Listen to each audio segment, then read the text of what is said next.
Greetings. Elder Blacklight. Now, what we're going to talk about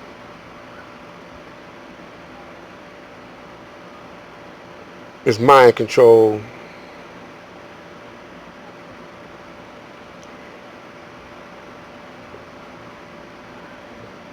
Those of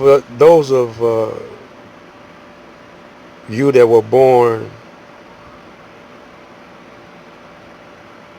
in the 50s, late 50s, 60s, 70s, 80s, 90s, on up until now, most of you are under extreme mind control.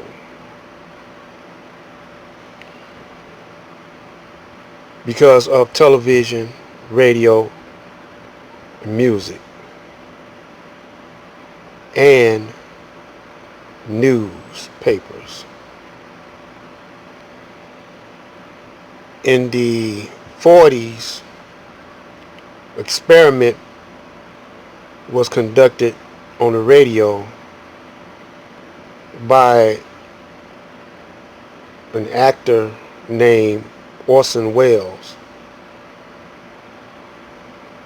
He had a radio program, and the way he broadcast that radio program made it seem like in real time and real life, an invasion of aliens or creatures from outer space were taking over the planet. And my mother,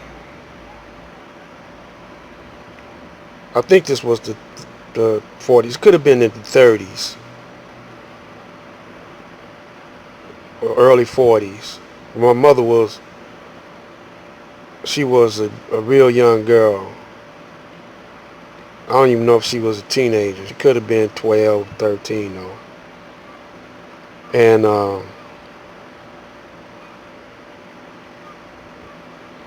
yeah, I say it was around the late 30s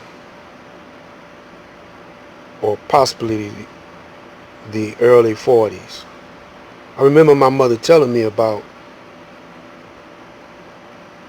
Orson Welles and what had happened to her. She was at home listening to radio, and she was a fan of this program that Orson Welles, was involved in some kind of way. But when he came on, we interrupting this program to report an alien invasion or a flying saucer invasion. And he went on to say that they had some kind of rays or weapons that were really destroying the earth and taking over the earth. And my mother was listening. It sounded so real to her, she ran out the house to her neighbors. She was so frightened, couldn't find out that it was a hoax. It was he was just having a radio program. But it was really an experiment to see what kind of effect it would have on the overall general population. And it actually made people kill themselves. It was so devastating the way they produced this program. that drove people to suicide, or some kind of way they actually end up committing suicide or killing themselves because they were so frightened. And he did it so convincingly that he became a big star after that. Just off of that, he became a big star. But it was really an experiment into mind control. And I was born in the 1946. And it was a war previously before that. It was a war. The war was just ending. Had just ended. And World War II. And he was getting to go and fight the Korean War. And I was born in midsummer, July the 28th, 1946. And there was a whole lot of propaganda going on. This is when they started using television to really use mind control. And the movies, they had a whole lot of war movies, a whole lot of Western movies, and a whole lot of gangster movies, and mystery movies. These type of movies always had an element of violence, or murder, or conspiracy. But my birth, I was surrounded by Muslims that Malcolm and his family, his brothers, my uncle, my mother, my grandmother, and my aunt, and they constituents. So I wasn't getting that type of mind control